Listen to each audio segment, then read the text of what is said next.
Hey everyone, welcome back to our channel, Expert Embedded Solutions. Today we're going to explore a popular sensor used in many DIY projects, the DHT11.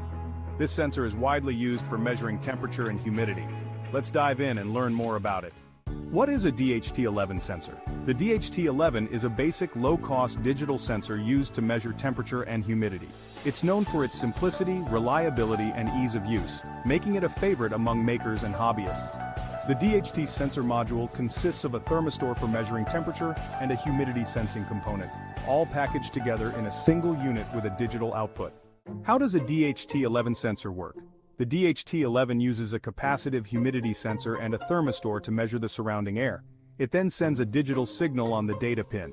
This makes it easy to interface with any microcontroller, such as an Arduino or Raspberry Pi, without the need for analog to digital conversion. Specifications of the DHT11 sensor. Here are the key specs you need to know.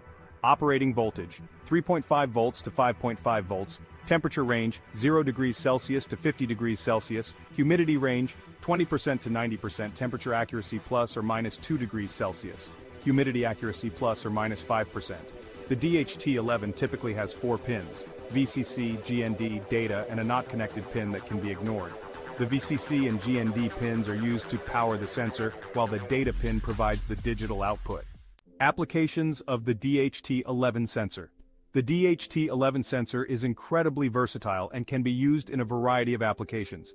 Thanks to its simplicity and reliability, the DHT11 is widely used in home weather stations to monitor indoor and outdoor conditions, in HVAC systems to control heating and cooling based on temperature and humidity levels, in greenhouses to maintain optimal growing conditions, and in data logging projects to track environmental changes over time.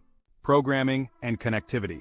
Programming the DHT11 is straightforward thanks to the availability of libraries for various microcontrollers. You can easily interface the DHT11 with an Arduino or any other microcontroller using libraries available in the Arduino IDE. Connect the sensor to your microcontroller, include the DHT library in your code, and write a simple script to read and display the temperature and humidity data. Conclusion. In summary, the DHT11 is a powerful, affordable, and easy-to-use sensor that is perfect for a wide range of temperature and humidity monitoring applications. And that's a wrap on the DHT11 sensor. If you found this video helpful, make sure to like, share, and subscribe for more tech insights. Let us know in the comments what projects you're working on with the DHT11 sensor. See you next time. Whether you're a beginner just starting out, or an experienced maker working on advanced projects, the DHT11 is a great tool to have in your arsenal.